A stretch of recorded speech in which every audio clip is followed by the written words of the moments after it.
Today on Northern Revolutions, it's a viewer-requested video. This past week on our Wednesday live stream, someone in the comments said, Rob, I'd like to see you rank your U2 albums. So that's what I'm going to do. Stay tuned.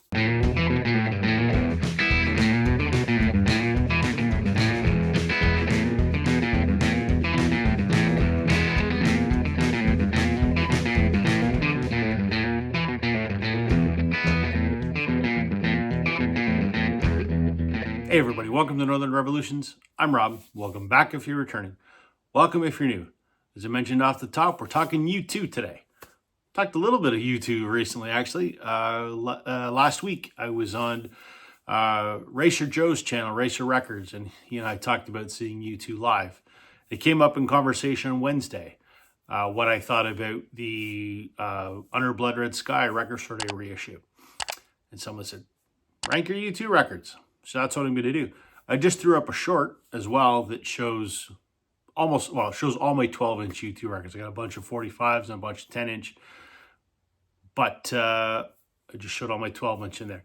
I'm just going to take a look at the studio albums today, which obviously does not include Under a Blood Red Sky because that's a live record. But I'm going to go through them all, and I'm going to rank them from my least favorite to my most favorite. You might be surprised. Okay, coming in at number 15, I think this 15 by my count. I'm going to call this a U2 studio album because it was recorded as an entire project in a studio, but it's also kind of a compilation. My least favorite offering by U2, Songs of Surrender. This is the 4 LP. This was the compilation that came out last year. Essentially, it was just the Edge being bored during the pandemic and reimagined U2 songs. So obviously, it's him and Bono, a little bit of Adam, almost no Larry on this. And it's kind of acoustic U2, but by and large, I find this album underwhelming, unimpressive. There's very little on here to hold my interest. I love U2 and I love acoustic stuff, but to me, a lot of these just fall flat because it's not just doing the song acoustically. It's a reimagining, rearranging of a lot of these songs. And to me, this is a giant snooze fest. Number 14, probably not a surprise for anyone that has heard me talk about U2 in the past. From 1993. Zooropa. Yeah, not a fan. Never have been. This is my original press from 93. I've probably listened to it twice. Just not a fan. Stay Far Away So Close. Maybe that's the only song in here that I really like. The rest of this, to me, yeah, it's a little weird, but I guess that's okay. It just doesn't appeal to me. Not much more I can say beyond that. I know a lot of folks love this, but there's also a lot of folks like myself that this was kind of like the demarcation point where they said, that's enough. I mean, I continued on to be a U2 fan, but this is, to me, just, no. Number 13. From here on out, it gets a little bit difficult because I like everything after this. From 1997, Pop. This is the album that came after Zooropa. Kind of their weird period, right? Everyone kind of says Pop and Zooropa, the weird period. And it kind of is. I like half of this. There's some great songs in here, like If God Will Send His Angels, Last Night on Earth, Staring at the Sun. Those are great. Please. I don't even mind the discotheque, although it's a little bit strange. I have a certain affinity for this album because when they were touring for Pop Mart, that's when I was discovering U2, and I saw a lot of those concerts, not in person, but video, and I kind of have a certain affinity for that. So, number 13 is Pop. Number 12. I mean, I hate to rank this so low, but because it's a damn good album, and that's October from 1981. Great. It's awesome. There's some really, really good stuff on here. Gloria, October, Stranger in a Strange Land. I mean, I like all the stuff on here. What can I say? It's just I like everything else after this a little bit better. So I hate that this is 12, but it's got to go somewhere. Number 11 from that early period. Boy, it's good. I really like it. I like it a little bit better than October. I never understood why they used that terrible cover in North America. This is what was the cover in the UK. I think it's a far superior album cover.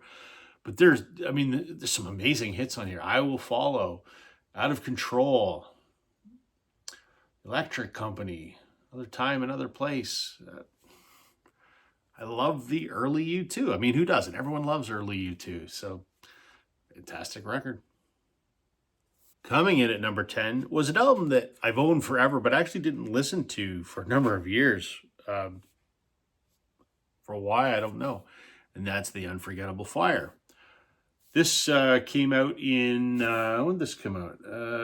84. Some songs you might know, Pride in the Name of Love. I mean, one of their biggest songs. Unforgettable Fire, the title track.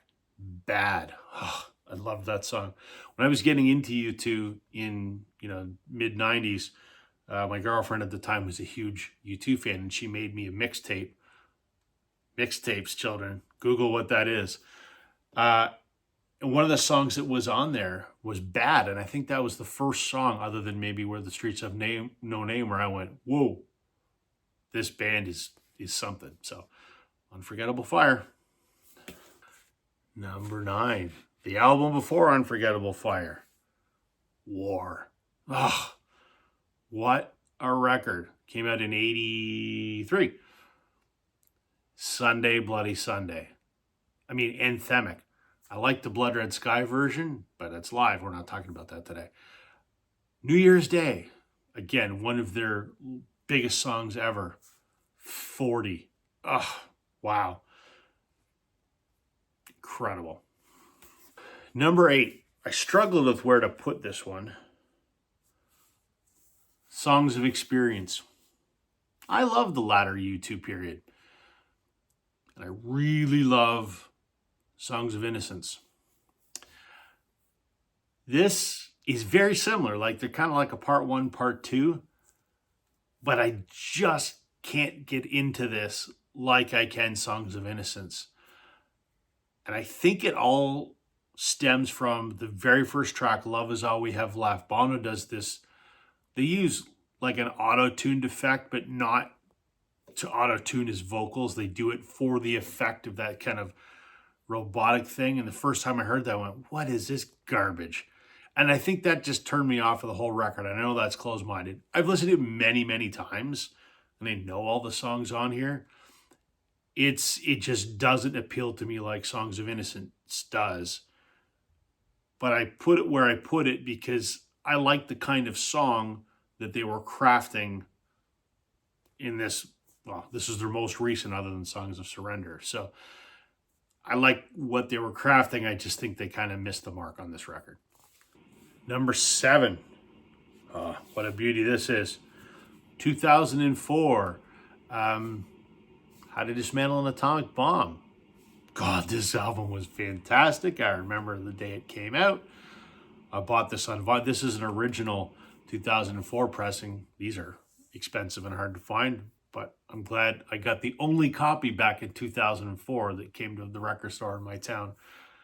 Vertigo was the big single off of here, but there's some songs in here that I think are just beautiful. City of Blinding Light. Sometimes You Can't Make It on Your Own. Just beautiful, beautiful songs. Fantastic record.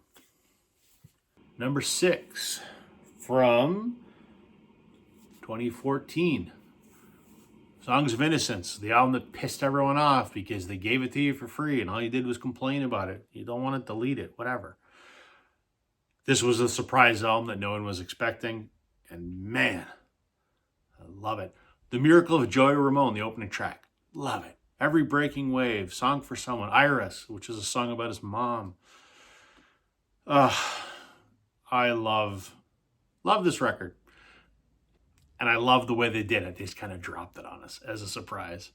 I'm okay with that. Number 5 from 2009, No Line on the Horizon. Let me explain one thing briefly. I hate keeping shrink wrap on records, and I hate keeping hype stickers.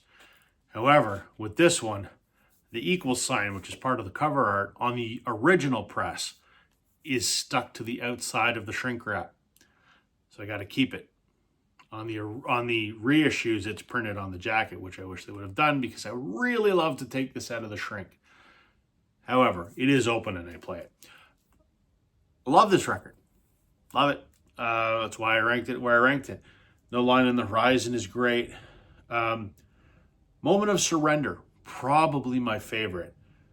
Magnificent. Really felt like a throwback song to almost like the Octung Baby and a little bit before period.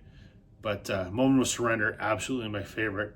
I think Get On Your Boots was one of the singles. It's kind of funny. I remember the day that this came out. I was traveling for work and I ducked out of work to go to a Walmart to grab the CD so that at least I could listen to this because I had a 6-hour drive home. I remember I played it the whole 6 hours because I was just like, new U2 record. Number 4. My fondest memories, I think, probably of a U2 record, and that's All That You Can't Leave Behind, which came out in, I believe, 2000. Yeah, 2000. This is an original press. I have the anniversary reissue as well.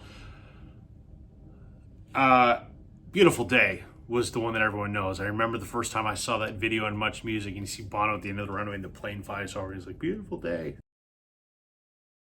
I mean, what a great video. What a hell of a lead single. And, I mentioned I was getting into U2 in the late 90s because of the girl that I was dating at the time turned me on to this band. So this was the first release of a new U2 record that I experienced, and the excitement leading up to it because Pop had come out before I had started to get into U2. So this was my first U2 record, I guess. I mean, I owned other ones, but this was the first, new release U2 record for me at the time. And I love it.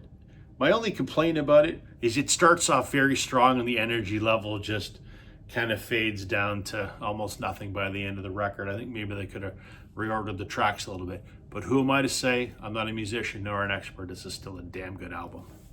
Number 3 for me is the one that probably everyone would expect to see at number 1.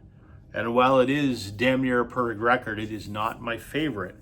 And that is The Joshua Tree. This came out like 87, I think. I mean, generally people consider this to be their magnus opus, right? This is the monster, the landmark, the one that sort of defines U2. It's got all the biggies on here. Where the Streets Have No Name. I Still Haven't Found What I'm Looking For. With or Without You. Bullet the Blue Sky. In God's Country. Red Hill Mining Town. This album's perfect. It absolutely is perfect. I have a live version of the record. I have a bunch of the singles that came with this album. I love it. But there are 2 records I love more. Number 2 is the other one I think people would think would be number 1, but it is not. Octung Baby. Wow. Love it. Love this record. Was the first U2 CD that I bought. Because again, the girl that got me into U2 said, if you're going to start somewhere, that's the one to buy. And it's incredible. The Fly, Mysterious Ways, Ultraviolet, Acrobat, even better than The Real Thing, Zoo Station, Who's Gonna Ride Your Wild Horses, Until the End of the World. It's perfect. It's perfect. It absolutely is perfect. I love everything about it. I'm lucky to have an original press of this. I have the anniversary one as well. This is what U2 has been playing at their shows at the Sphere. It's called U2 UV. It's the anniversary of this album. Wish I could have gone to see that, but didn't work out. Fantastic U2 record. Which brings me to number one, and an album that no one would probably ever put at number one. And this is a much maligned album, but for me, it is my favorite. Rattle and Hum. Admittedly, this conceptually is a bit of a flawed album. It was kind of, I guess, supposed to be their sort of their tribute to America and the roots of rock and roll, and they did some stuff at Sun Studios, and there was a live component to this, so it's kind of a confusing mess. But at the same time, I think it's beautiful. I love everything about it. They cover the Beatles' Helter Skelter. Strange, but it's great. Van Diemen's Land, one of the few times you hear the Edge sing, and it's awesome. Desire, one of the biggest singles they have. Angel of Harlem, Love Rescue Me, When Love Comes to Town. All Along the Watchtower, Still Haven't Found What I'm Looking For. Pride, Bolt the Blue Sky, All I Want Is You. And some of these are live, and they've got like gospel choirs backing them. It's great. Not really sure what they were trying to accomplish, but for me, this is the record I instantly fell in love with. Right at that time, like I said, when I was getting into U2, it was Joshua Tree, and it was this, and it was Pop, and it was Achtung Baby. Those were kind of like the four that were kind of thrust upon me in that initial period when I was getting into U2. And this is the one I gravitated to instantly, and it's always held a pretty special place for me ever since. There you go, folks. There's my ranking of U2 studio albums. I'm willing to bet no one agrees with me on it, and that's okay. If you've got something different, let me know in the comments. I'd like to hear at least what your top three are, or you want to put the whole list in, that'd be great too. That's everything for me. If you want to hear me and Racer Joe talk about our experiences seeing U2, I'll leave a link to that video as well. But that's everything for me today, everybody. Catch you on the flip side. Bye.